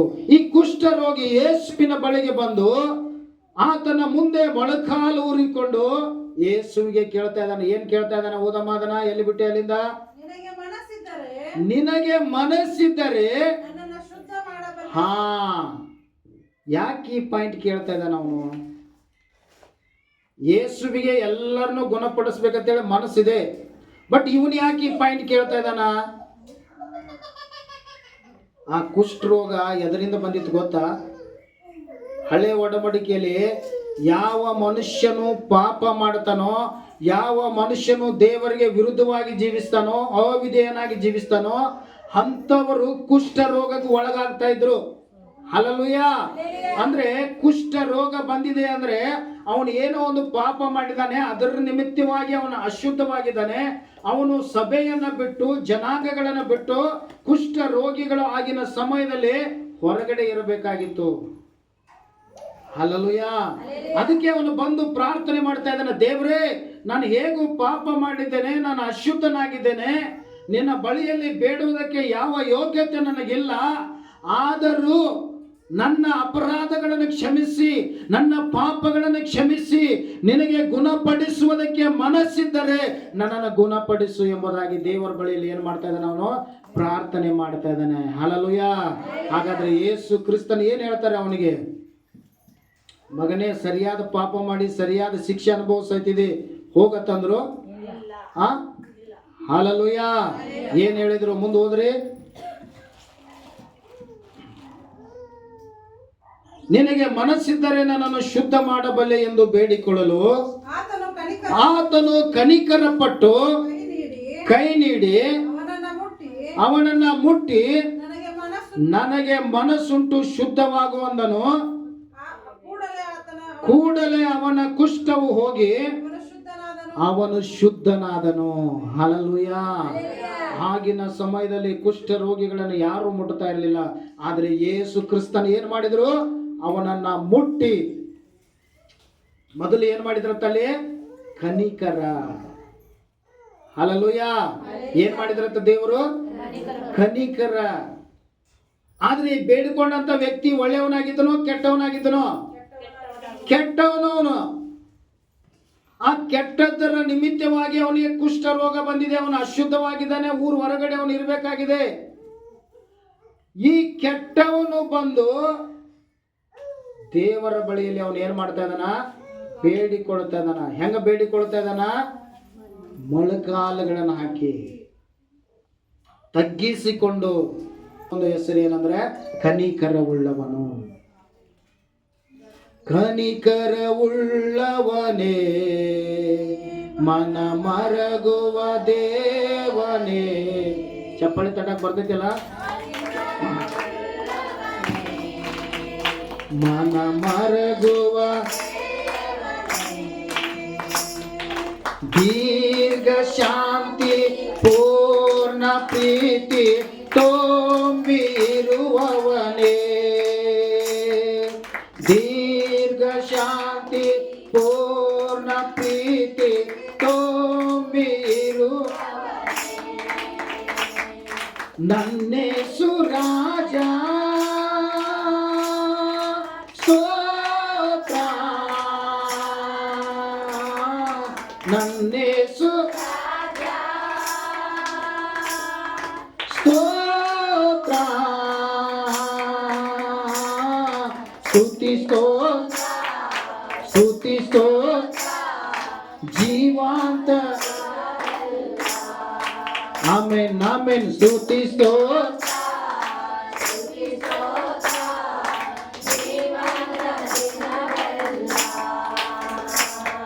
ಹಲ್ಲೆಲೂಯಾ. ನೋಡ್ರಿ, ದೇವರು ಕನಿಕರವುಳ್ಳವನಾಗಿದ್ದಾನೆ, ಮನ ಮರುಗುವ ದೇವರಾಗಿದ್ದಾನೆ.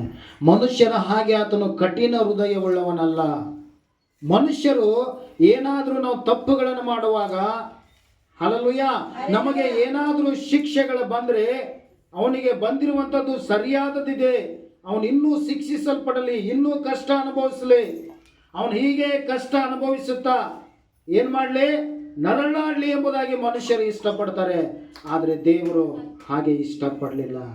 ಅವನು ಎಷ್ಟೇ ತಪ್ಪು ಮಾಡಿ ಅಶುದ್ಧನಾಗಿದ್ರು, ಅವನು ಎಷ್ಟೇ ತಪ್ಪು ಮಾಡಿ ಆ ಪಾಪದಿಂದ ಆ ರೋಗದಲ್ಲಿ ಅವನು ಹೊರಗಾಡ್ತಾ ಇದ್ರು, ಹಲ್ಲೆಲೂಯಾ, ದೇವರ ಬಳಿಯಲ್ಲಿ ಬೇಡಿಕೊಳ್ಳುವಾಗ, ದೇವರ ಮುಂದೆ ತನ್ನನ್ನು ತಗ್ಗಿಸಿಕೊಳ್ಳುವಾಗ, ದೇವರ ಬಳಿಗೆ ಅವನು ಬರುವಾಗ ಅವನ ಪ್ರಾರ್ಥನೆಯನ್ನ ಕೇಳಿ ದೇವರು ಏನು ಮಾಡಿದ್ರು, ಆ ಕುಷ್ಠ ರೋಗದಿಂದ ಅವನನ್ನು ಗುಣಪಡಿಸಿದ್ರು ಪ್ರಿಯರೇ.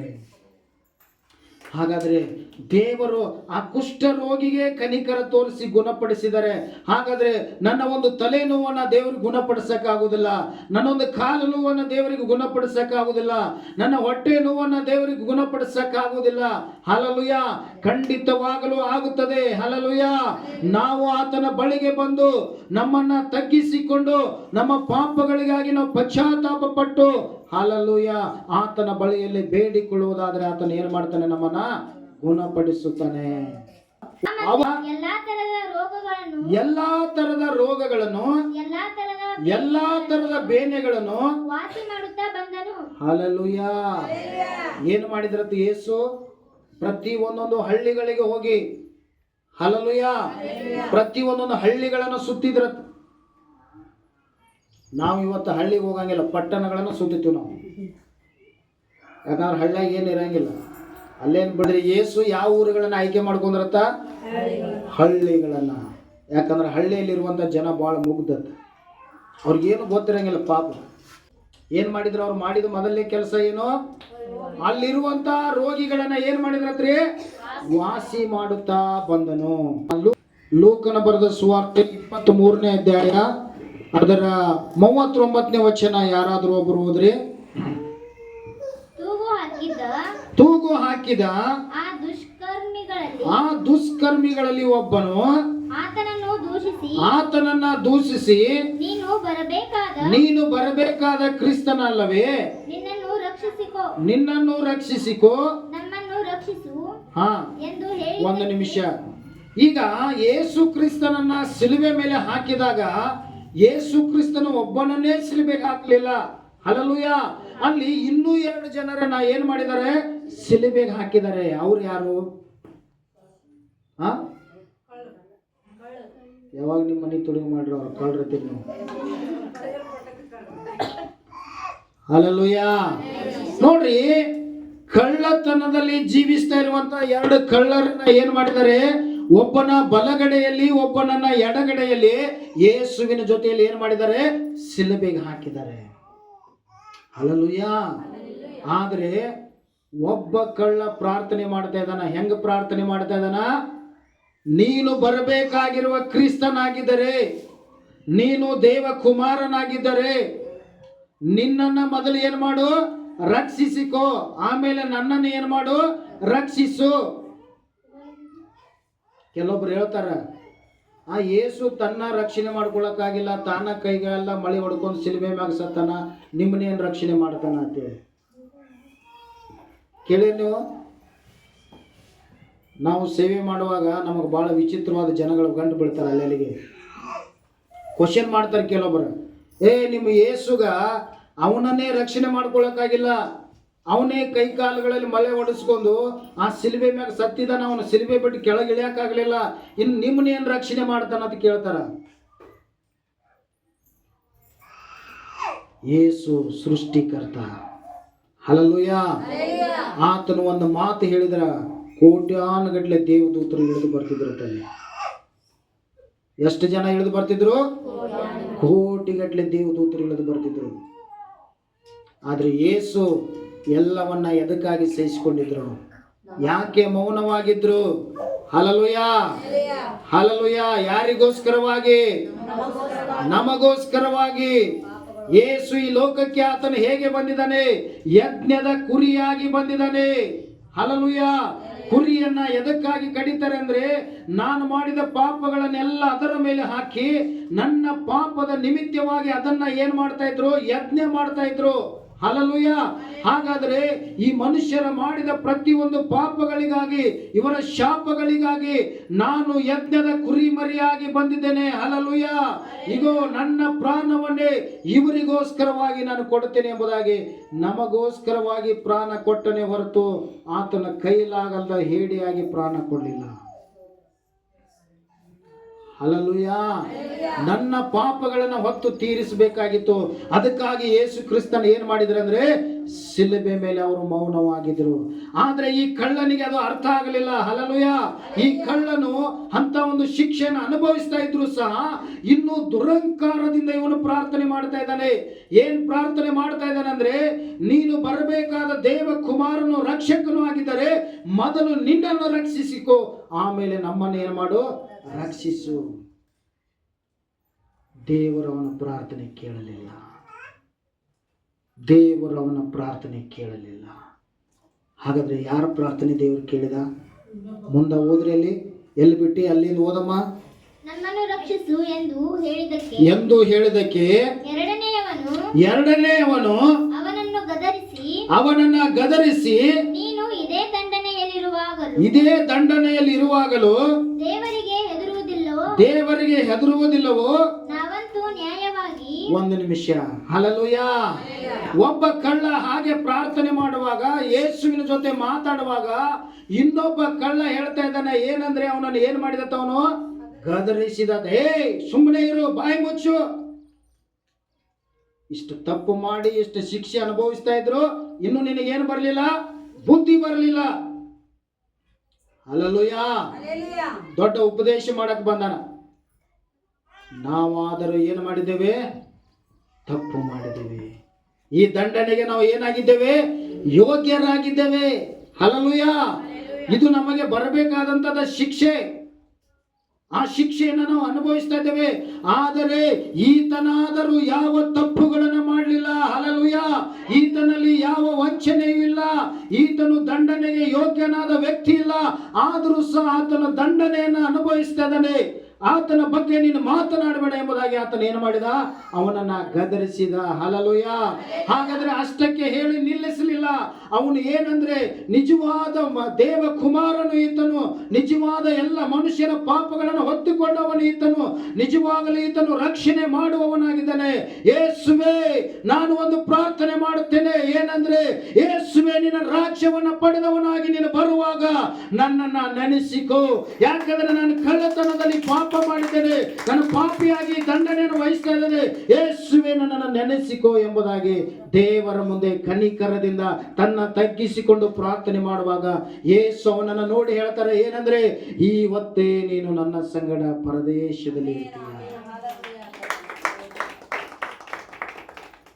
ಅವರಿಬ್ಬರ ಪ್ರಾರ್ಥನೆಯಲ್ಲಿ ವ್ಯತ್ಯಾಸವಿತ್ತು. ಒಬ್ಬ ರಕ್ಷಿಸಲ್ಪಟ್ಟ, ಒಬ್ಬ ಶಿಕ್ಷಿಸಲ್ಪಟ್ಟ, ಬಿಡಲ್ಪಟ್ಟ. ಹಲ್ಲೆಲೂಯ. ಹಾಗಾದ್ರೆ ಪ್ರೀತಿಯುಳ್ಳ ದೇವರ ಮಕ್ಕಳೇ, ದೇವರ ಬಳಿಗೆ ನಾವು ಬರುವಾಗ ಯಾವಾಗಲೂ ನಾವು ದುರಂಕಾರದಿಂದ ಬರಬಾರದು. ಹಲ್ಲೆಲೂಯ. ದೇವರ ಬಳಿಗೆ ಬರುವಾಗ ನಾನು ಎಷ್ಟೇ ದೊಡ್ಡ ವ್ಯಕ್ತಿ ಆಗಿರ್ಬೋದು, ನನ್ನ ಸ್ಥಾನಮಾನಗಳಿರ್ಬೋದು, ನನಗೆ ಆಸ್ತಿ ಐಶ್ವರ್ಯವಿರಬಹುದು, ಹಲ್ಲೆಲೂಯ, ಎಷ್ಟೋ ಜನ ನನ್ನ ಮಾತಿಗೆ ವಿಧೇಯರಾಗ್ತಾ ಇರ್ಬೋದು, ಆದರೆ ನಾವು ಯಾರು ದೇವರ ಮುಂದೆ ದೊಡ್ಡವರಲ್ಲ, ದೇವರೊಬ್ಬನೇ ದೊಡ್ಡವನು. ಕುಷ್ಠ ರೋಗಿಯ ಹಾಗೆ ಆತನ ಬಳಿಗೆ ನಾವು ಬಂದು ಆತನ ಮುಂದೆ ನಾವು ಮೊಳಕಾಲುಗಳನ್ನು ಹಾಕಿ ನಮ್ಮನ್ನು ನಾವು ತಗ್ಗಿಸಿಕೊಂಡು ಪ್ರಾರ್ಥಿಸುವುದಾದರೆ ನಮ್ಮ ಪ್ರಾರ್ಥನೆಯನ್ನ ದೇವರು ಕೇಳಿ ಎಲ್ಲ ಬಾಧೆಗಳಿಂದ ಏನ್ ಮಾಡ್ತಾನೆ, ಬಿಡುಗಡೆಯನ್ನ ಕೊಡ್ತಾನೆ. ಹಲ್ಲೆಲೂಯ. ಹಾಗಾದ್ರೆ ಎಷ್ಟು ಜನರು ಇವತ್ತು ಹೌದ್ರಿ ಈ ಬಾಧೆಯನ್ನ ಅನುಭವಿಸಿ ನನಗೆ ಸಾಕಾಗೋಗಿದೆ, ಈ ಕಷ್ಟವನ್ನು ಅನುಭವಿಸಿ ನನಗೆ ಸಾಕಾಗೋಗಿದೆ, ನನ್ನ ಕುಟುಂಬದ ಬಾಧೆ, ನನ್ನ ಶರೀರದ ಬಾಧೆ, ಸಾಲದ ಬಾಧೆ, ನನ್ನ ಗಂಡನ ಬಾಧೆ, ನನ್ನ ಮಕ್ಕಳ ಬಾಧೆ, ಹಲ್ಲೆಲೂಯ, ನಾವು ಇದೇ ಬಾಧೆಯಲ್ಲಿ ನಾವು ಜೀವಿಸ್ತಾ ಇದ್ದೇವೆ. ಈ ಬಾಧೆಯಿಂದ ನಮ್ಮನ್ನು ಬಿಡಿಸಕ್ಕೆ ಯಾರಿಂದಲೂ ಆಗ್ತಾ ಇಲ್ಲ. ನಾವು ಜೀವನ ಪರ್ಯಂತರು ಇದೇ ಬಾಧೆಯನ್ನು ಅನುಭವಿಸಬೇಕು ಎಂಬುದಾಗಿ ನೀವು ಒಂದು ವೇಳೆ ಕಷ್ಟದಿಂದ, ಕಣ್ಣೀರಿನಿಂದ, ದುಃಖದಿಂದ ಬಂದಿರಬಹುದು. ಹಲ್ಲೆಲೂಯ.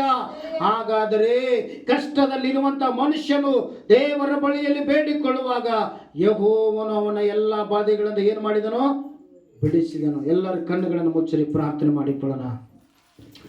ಸ್ತೋತ್ರವಾಗಲಿ. ಹಾಲೆಲೂಯ. ಬೇಡಿಕೊಳ್ಳಿರಿ ನಿಮಗೆ ದೊರೆಯುವುದು, ಹುಡುಕಿರಿ ನಿಮಗೆ ಸಿಕ್ಕುವುದು, ತಟ್ಟಿರಿ ನಿಮಗೆ ತೆರೆಯಲ್ಪಡುವುದು ಎಂಬುದಾಗಿ ದೇವರ ವಾಕ್ಯದಲ್ಲಿ ನೋಡುತ್ತೇವೆ.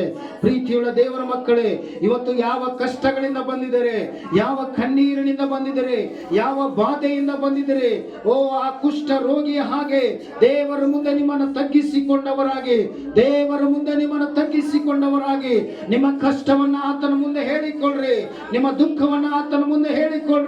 ಯಾಕೆಂದ್ರೆ ಆತನು ಕನಿಕರಿಸುವ ದೇವರಾಗಿದ್ದಾನೆ, ಆತನು ಮನ ಮರುಗುವ ದೇವರಾಗಿದ್ದಾನೆ, ಆತನು ಗುಣಪಡಿಸುವ ದೇವರಾಗಿದ್ದಾನೆ. ಆತನಿಂದ ಆಗದೆ ಇರುವಂತಹ ಕಾರ್ಯಗಳು ಒಂದೂ ಇಲ್ಲ, ಎಲ್ಲವೂ ಆತನಿಗೆ ಸಾಧ್ಯ. ನಿನ್ನ ಎಲ್ಲ ಪರಿಸ್ಥಿತಿಗಳನ್ನು ಮಾರ್ಪಡಿಸುವುದಕ್ಕೆ ಸಾಧ್ಯ, ನಿಮ್ಮ ಎಲ್ಲ ವ್ಯಾಧಿಗಳನ್ನು ಗುಣಪಡಿಸುವುದಕ್ಕೆ ಸಾಧ್ಯ, ನಿನ್ನ ಎಲ್ಲ ಬಂಧನಗಳನ್ನು ಬಿಡಿಸುವುದಕ್ಕೆ ಆತನಿಗೆ ಸಾಧ್ಯ. ಬೇಡಿಕೊಳ್ಳ್ರಿ, ಬೇಡಿಕೊಳ್ಳ್ರಿ, ಬೇಡಿಕೊಳ್ಳ್ರಿ. ಯೇಸುವೆ ನನ್ನನ್ನು ಗುಣಪಡಿಸಪ್ಪ, ಯೇಸುವೆ ನನ್ನ ಬಾಧೆಗಳಿಂದ ಬಿಡಿಸಪ್ಪ, ಯೇಸುವೆ ಹಲ್ಲೆಲೂಯ, ಈ ಕಷ್ಟದಿಂದ ನನಗೆ ಬಿಡುಗಡೆಯನ್ನು ಕೊಡು. ನಿನ್ನ ಬಳಿಯಲ್ಲಿ ನಾನು ಬಂದಿದ್ದೇನೆ ಕರ್ತನೆ. ಆವತ್ತು ಆ ಕುಷ್ಠ ರೋಗಿ ಬಂದ ಹಾಗೆ ನಿನ್ನ ಬಳಿಯಲ್ಲಿ ಬಂದಿದ್ದೇನೆ ಕರ್ತನೆ. ಆ ಕಳ್ಳನು ನಿನ್ನ ಬಳಿಯಲ್ಲಿ ಪ್ರಾರ್ಥಿಸಿದ ಹಾಗೆ ನಾನು ಪ್ರಾರ್ಥಿಸ್ತಾ ಇದ್ದೇನೆ. ಅಪ್ಪ, ನಮ್ಮ ಎಲ್ಲ ಅಪರಾಧಗಳನ್ನು ಕ್ಷಮಿಸು, ನಮ್ಮ ಎಲ್ಲ ಪಾಪಗಳನ್ನು ಕ್ಷಮಿಸು. ಈ ಶಾಪದಿಂದ ಬಿಡುಗಡೆ ಕೊಡುವುದಕ್ಕಾಗಿ ಕಲ್ವಾರಿ ಸಿಲುಬೆ ಮೇಲೆ ಪ್ರಾಣ ಕೊಟ್ಟಂತ ಯೇಸುವೆ, ನಾನು ನಿನ್ನ ಮುಂದೆ ಹೇಳಿಕೊಳ್ತಾ ಇದ್ದೇನಪ್ಪ, ಇವತ್ತು ನನ್ನ ಎಲ್ಲಾ ಕಷ್ಟಗಳಿಗೆ ಬಿಡುಗಡೆ ಆಗಬೇಕು ಕರ್ತನೆ. ಹಾಲೆಲೂಯ. Thank you Lord. ಕರ್ತನೆ ನಿಮಗೆ ಸ್ತೋತ್ರ. ಪ್ರಾರ್ಥನೆ ಮಾಡ್ರಿ, ಪ್ರಾರ್ಥನೆ ಮಾಡ್ರಿ. Hallelujah, hallelujah. ಯೇಸುವೆ, ಎಷ್ಟೋ ಮನುಷ್ಯರ ಮುಂದೆ ಹೇಳಿಕೊಂಡಿನಪ್ಪ, ಈ ಬಾಧೆ ಪರಿಹಾರವಾಗಲಿಲ್ಲ. ಎಷ್ಟೋ ವೈದ್ಯರ ಮುಂದೆ ಹೇಳಿಕೊಂಡಿನಪ್ಪ, ಈ ಬಾಧೆ ಪರಿಹಾರವಾಗಲಿಲ್ಲ. ಯೇಸುವೆ, ಕಡೆದಾಗಿ ನಿನ್ನ ಬಳಿಯಲ್ಲಿ ಬಂದಿದ್ದೇನಪ್ಪ, ನಿನ್ನ ಬಳಿಯಲ್ಲಿ ನಾನು ಬಂದಿದ್ದೇನೆ ಕರ್ತನೆ. ಎಷ್ಟು ದಿನ ಈ ನೋವನ್ನು ಅನುಭವಿಸಿಲ್ಲಪ್ಪ, ಆವತ್ತು ಆ ಕುಷ್ಠ ರೋಗಿಯನ್ನ ನೀನು ಗುಣಪಡಿಸಿದಂತ ದೇವರು. ಯೇಸುವೆ, ಒಂದು ಸಾರಿ ನನ್ನನ್ನು ನೋಡಪ್ಪ, ನಿನಗೆ ಮನಸ್ಸುಂಟು, ನಾನು ನಂಬುತ್ತೇನೆ, ನನ್ನನ್ನು ಶುದ್ಧ ಮಾಡು ಕರ್ತನೆ. Thank you Jesus. ಕರ್ತನೇ ನಿನಗೆ ಸ್ತೋತ್ರವಾಗಲಿ. ಅಪ್ಪ, ರಾಜಾಧಿರಾಜನೇ ನಿನಗೆ ಸ್ತೋತ್ರವಾಗಲಿ. ಒಬ್ಬೊಬ್ಬರ ಮೇಲೆ ನಿನ್ನ ಪ್ರಸನ್ನತೆ ಇಳಿದು ಬರ್ಲಿಕ್ಕೆ ಕರ್ತನೆ. ನಿನ್ನ ಗುಣಪಡಿಸುವ ಹಸ್ತವು ಇಳಿದು ಬರ್ಲಿಕ್ಕೆ ಕರ್ತನೆ. ಎಲ್ಲ ಬಾಧೆಗಳು ಬಿಡುಗಡೆ ಆಗಲಿಕ್ಕೆ ಕರ್ತನೆ. ಎಲ್ಲ ಬಾಧಿಗಳು ಯೇಸುವಿನ ನಾಮದಲ್ಲಿ ಇವತ್ತೇ ಬಿಡುಗಡೆ ಆಗಲಿ.